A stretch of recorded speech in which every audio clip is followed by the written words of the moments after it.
Let me get my girl in. There she is. We are looking fly today. Finer than fine. I Yes. actually think I have like dirt still on my face. I've got like holes in my face from the microneedling. It's all red, but Girl, it's okay. you are gonna be so glowy. It's worth it. It's so worth it. It's going to be awesome. It's going to be awesome. There we go. Are we recording yet? Yeah, we're recording right now. Okay. Yeah. What do you want to talk about today? Oh, are you watching Summer House? No. Should I be? Are you serious? Yeah, I actually thought for a moment you couldn't hear me. No, I'm disappointed with that silence. I'm not mad. I'm just disappointed. Okay. It's a show on Bravo. Oh, I gotta figure out my YouTube TV thing so I can watch it.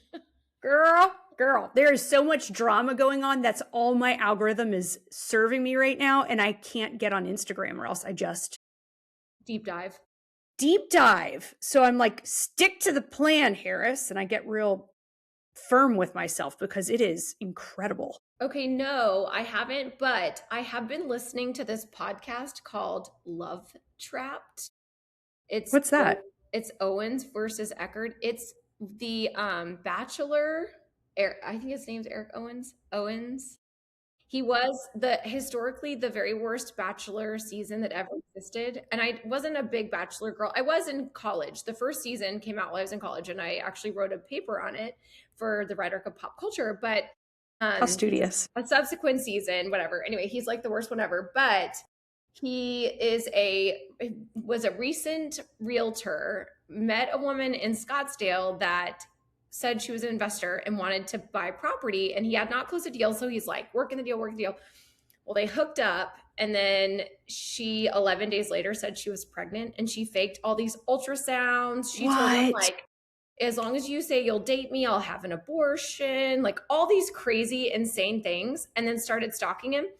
And he went like all in to like sue her and all this stuff. Anyway, well, doesn't she know that realtors don't have benefits? Like, that's not a good person to try to do this with. He was like pseudo famous, and she wanted a pseudo famous person. Oh, anyway, it all came down that she had done it to another man in the past. And so anyway, it's called Love Trapped. Highly recommend listening to it. I think there's like 6 episodes out right now, but I totally binged it. Garbage. I was out showing houses, like, yeah, the faces I was making, I'm sure stunned everyone around me. Yeah, I love it.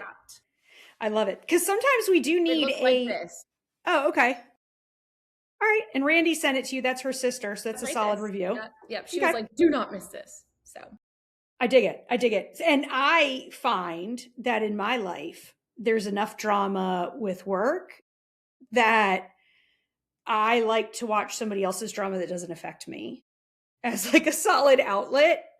Yeah. I think some people are like, oh, I can't do that at all because I have to protect my aura or whatever, and I'm like, no, give it to me, like log me into Bravo 24/7. I want to know everything. As long as it doesn't involve me, yep, for sure. Yep. Do you have any drama going on? Yeah, actually, I do. I get nervous. I'm sure as many people do talk about their jobs in real estate online that somebody will come after me for talking about this, but we don't have to use any names. I won't say any names. I just have finished it'll close on Tuesday, the most challenging transaction of my career. And hold on, how long have you been a real estate agent? Go over 10 years.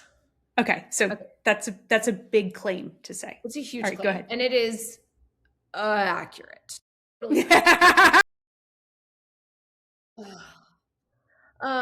So I always look at transactions and I ask myself, even the really great ones, like, what can I learn from it? What went well? What didn't go great? What could I do better?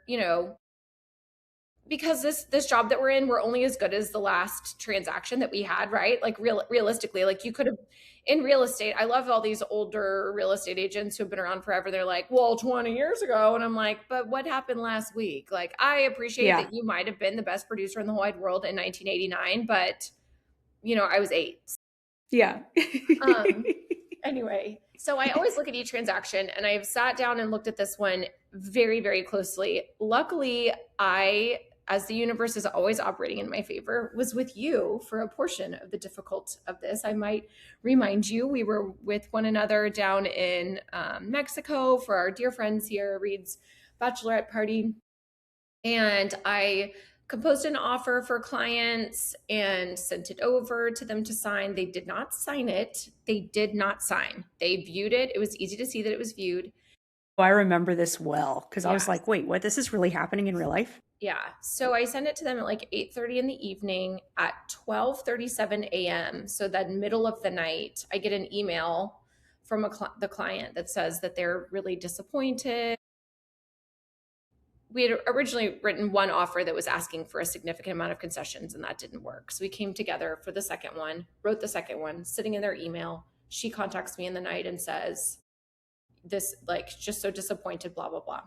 So I'm an early riser. I get up early, I see the email, and I contact the listing agent and I say, hey, we've got to do better. I've gotten an email that says they've thought on it. They don't like what we've come to an agreement on, that we would sign. So what can I do?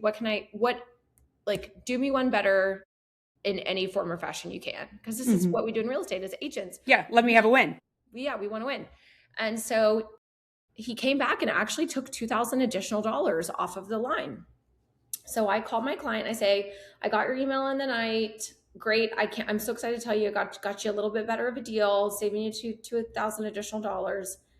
But they did not understand concessions. And I tried every which way, and Heidi is my witness, and God. Heidi and God. And God. I mean, short of bringing out an abacus to like. That's what we didn't think about. Drop the ball there. Yeah. I did everything I knew. And listen, I worked in special education for many years. Teaching, I feel everybody gets our gifts differently. I really feel like teaching is one of my gifts, and I failed at this. And anyway, long story longer, we ended up going under contract for the amount that they wanted without any concessions. That the offer that sat in the email that no one signed. That was the one they ended up signing, leaving $2,000 on the table. And then it continued from there. Well, it's closing Tuesday, as I said. In the meantime, we went through inspection. I negotiated every single aspect of the inspection to be repaired. But the displeasure was already there. And so I still can't figure out why they're mad. To this day, I don't actually know what they're mad about. I can't figure it out because they have the exact contract price they want. They have every single item on their home inspection repaired. They have a home warranty. They met the builder in person himself.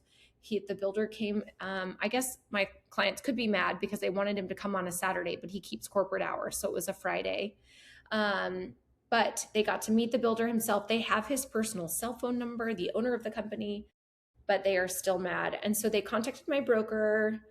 My broker went over all of this with them and really got in my corner and supported me.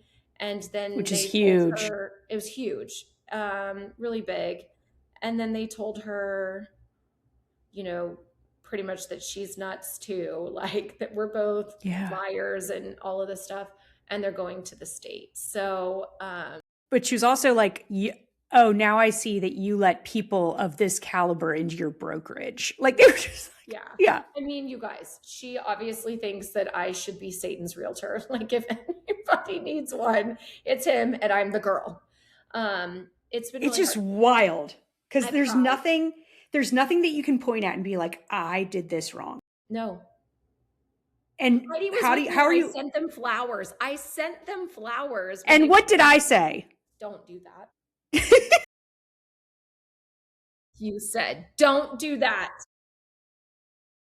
It's going to close. It's going to be fine. It will. But the thing is like the internal, like what it does a number to you when somebody comes after your ethics, it shakes me. Like I know, like that's my, if you ever want to get me, that's how you get me. That's how you do it. Well, and I think Heidi, because you and I have similar businesses, but like our clients become like a family. Like we're family. Yeah.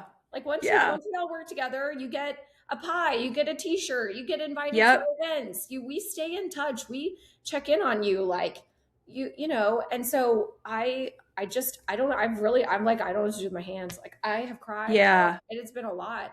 Um, and then I think the other thing is that, when you're a sole proprietor, we carry the weight of the world on our shoulders, the success, the failures, the everything.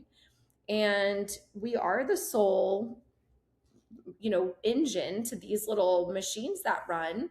And if somebody's coming at you like this, when it is the way that you provide for your family, and you've got I've got the receipts, y'all. Like, talk about reality TV. Like, I've got Yeah. the receipts. This is Like, what they don't show on Bravo. yeah, this is the part they don't show. I mean, I'm like, Andy Cohen were available. yes, I know. We need to find him. Um, but it's how I provide for my family. And so it's having somebody come at me when I literally know that there is not a failure in this. That I think I did better than a lot of agents would have done with this situation. Gosh, yeah. Anyway, but yeah, how about you? You're perfect. This has Um, never happened to you?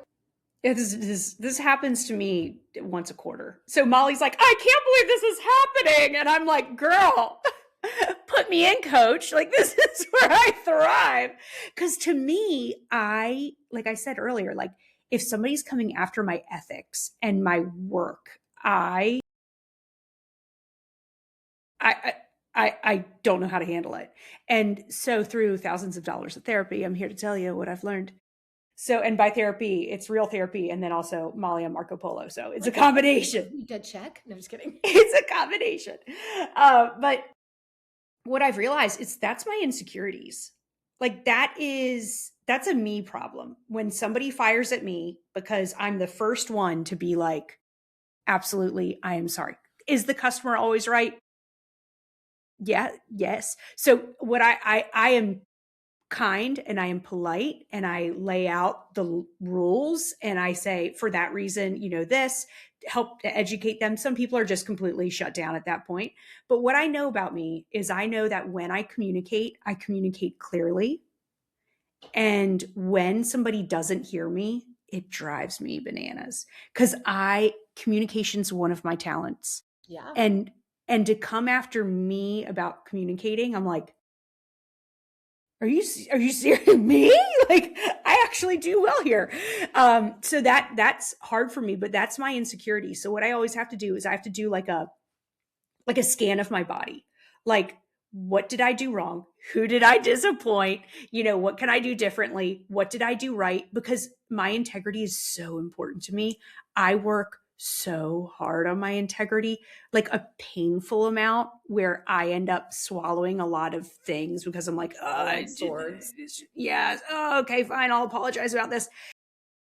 And so to come after me after something I work on so hard is a knife. And I just have to do, like I said, a full on scan. Like I shut my eyes and I literally envision like what I did wrong, what I can do better. How am I going to apologize? What did I do right? Yeah. Because at the end of the day, it's my brain because it doesn't shut off. When there's the drama, it doesn't shut off. And you know what? It doesn't shut off for the other person either. I didn't sleep at all 2 nights ago. Heidi, you mentioned conversation. I mean, I'm sorry, communication. Conversation is part of that. What is your favorite method of communication when you're conversing or like trying to stay in touch with clients about things that could be like a sticking point or a hinge point? What is your methods? Like, tell me your process when you're in a situation where really you do need to have receipts, but Mm-hmm. like, just talk me through that. So there's a bunch of different ones. So if I fail to mention something, just be like, Heidi, you said this one time. But I always say that my job is to coach them through everything in the timeline so they know what's going to happen before it even happens. Because most drama is when people are feeling completely out of touch and out of control. And I don't want that to happen. So they'll get emails about like, this is what's next. Okay, great. We completed that step. This is what's next. Like we are constantly sending it out to update them. And inspections are interesting because a lot of people think that when there's a home inspection, nothing should be on there. Normal home inspection is like 60 pages. So easily. So like, it's just having that conversation. Now, when I have something in which they need to hear the tone of my voice, That's what I'm wondering. Mm-hmm. I do voice notes for two reasons. One, I find that when I call, normally I can't get a hold of them, and then they try to call me back, and that's always when like one of my kids is losing it. So I need to be able to control my environment. And the other thing about voice notes is like they can replay it, they can save it, but I want them to hear, hey guys, this is our plan. All right, now that we're in this situation, feel, felt, found. I've had other people feel this way in the past.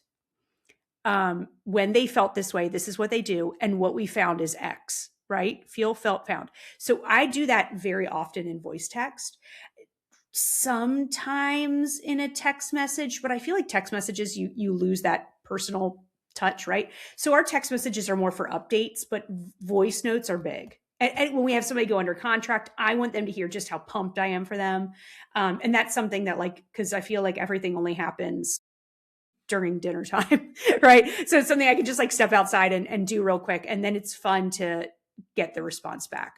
But what about you? What do you do?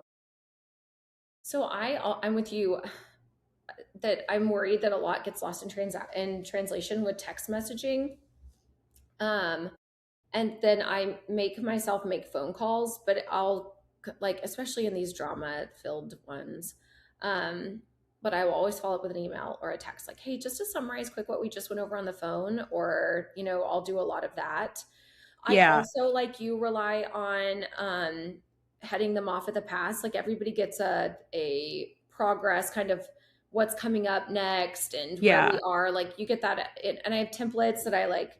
This is sends out at this part of the transaction, and I always do every week spend time updating my partners like title, mortgage, whatever Referrals. referrals. But I make sure that I'm going back and with those templates, like making sure everything is covered before they go out. But yeah, I haven't used voice notes. Another agent that I follow, she does a lot of video texts, and Smart. I'm kind of thinking, I don't know that it would have changed this scenario at all. Truth be told, I think that the things that are at play in this scenario are outside of anything I could have done. Completely Sometimes agree. just, okay, thank you. That validation makes me feel good. But sometimes just the scenario of hurt people. And I think we are working with folks sometimes that are dealing with a lot more than what we knew when we started down this Mm-hmm. road with them. Um, so this scenario aside, I think a video text is a really good idea, or a voice text like you. But I'm thinking like, if I'm going to pick my phone up anyway, as long as if I can get on here with you while we're looking like our fine self again, I could definitely send a quick video text to clients to just say, hey, we've gotten through this part, or this is coming up. Because I do think it matters that they see our faces often. I also think for those of us that are working really hard in the background to make sure things go so smoothly that nobody realizes there's been any bumps, then they don't actually see us. So they don't think we did much when we're really like a wet duck, right? We're paddling under the water Yeah. at 90 miles to nothing. And on the top, we're just like, Yep. Well, because that's what the best ones do, right? yeah, yeah. Now, I would say if you are going to do video messages, don't start halfway through. Start that from the beginning, because I think that like if things get rocky and then you do a video message, they're like, What what changed? is this? It can seem fishy, but if you do it from the beginning, like, hey, thank you so much for hopping on that Zoom with me. As promised, this is coming to your inbox. Like, I think that would be really cool. Molly, don't we have an email address now? Yes. Let me Because see if if somebody's looking for a template, can they they can email do. us and then we can send them what we Yeah. use? Hold on. Let me find it though really quickly. Hold on.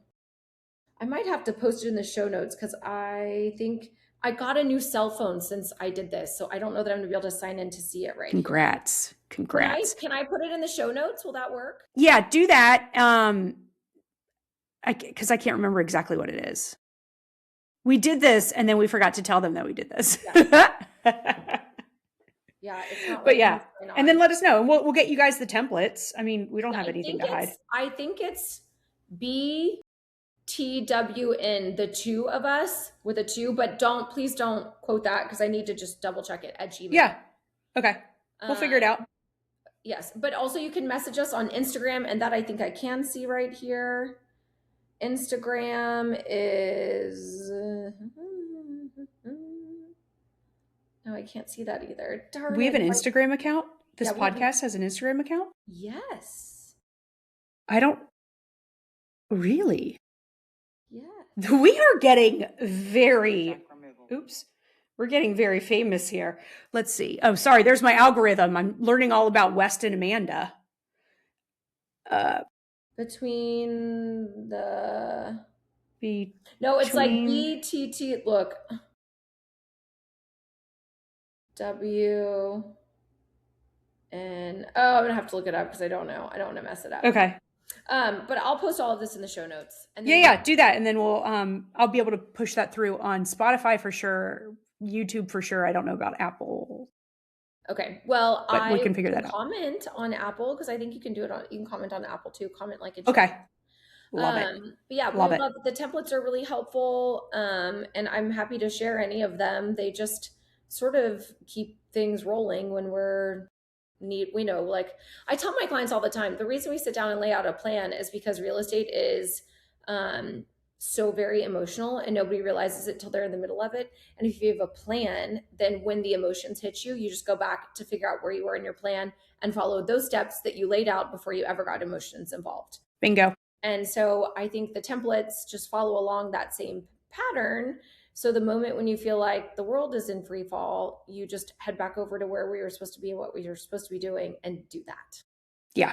Yeah. So Always getting back to reality when emotions are like, let's panic. I know, which is what, twice a day at least. I mean, Oh my gosh. My if you didn't cortisol cry levels, today, are you even in real estate? somebody study me.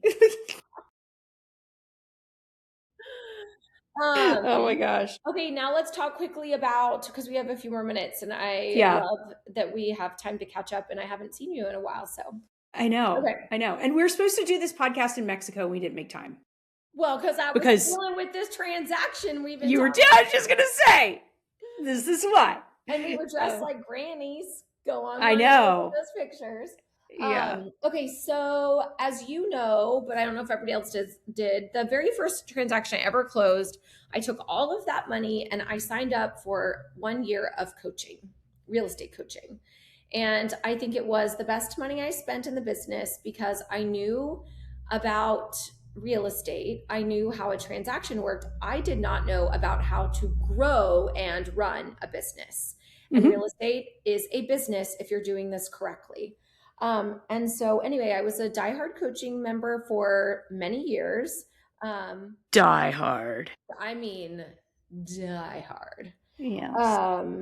With a vengeance coaching. Big love for Yeah. the coaching. Yeah. Yeah. But I do feel like the company I was with kind of has shifted some, and they were focusing more on like bigger teams. And I like to run my little ninja operation over here because I feel like I'm certain there are some teams that make a ton of money.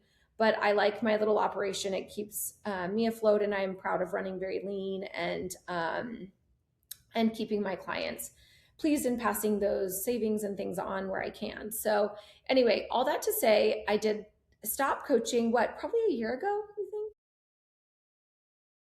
I was thinking it was the fall. Maybe it was a year ago. I don't know, somewhere in there, 6, 8 months. I you work and I did it at your encouragement, which I'm grateful for. Thank you for encouraging me. Heidi said that I had. But I joined because you were like, your business is gonna be like completely unrecognizable. And I was like, let's do it. I know Heidi signed up too. My advice to her was obviously not great, but her. Well, no, it wasn't great for me. I think that it works really well for certain people, and then for other people, it doesn't work. Yeah.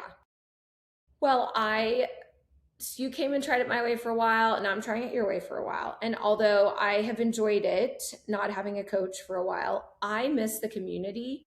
And so I've been kind of thinking on things. I'm also a member of a couple of other little communities, but I was searching online and we have a friend in common, the broke agent, Eric, Eric. And for those of you out in the real estate metosphere, if you know or don't know, he has BAM X, which is a media company that has like this it's kind of coaching, but kind of consultation, kind of, it's like a kind of happy place of all of this. Like you get, It's like a hybrid coaching, scripts, yeah. what to put on social, And then like a community, like there's a place you can go referral chat. network, community. Yeah, yeah, yeah.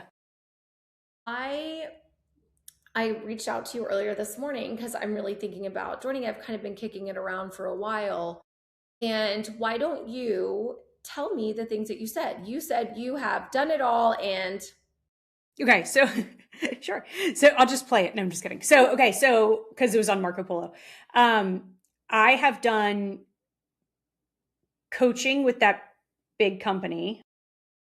I've done another like leads based community, and then I also tried BMX. For me, BMX is the best bang for the buck.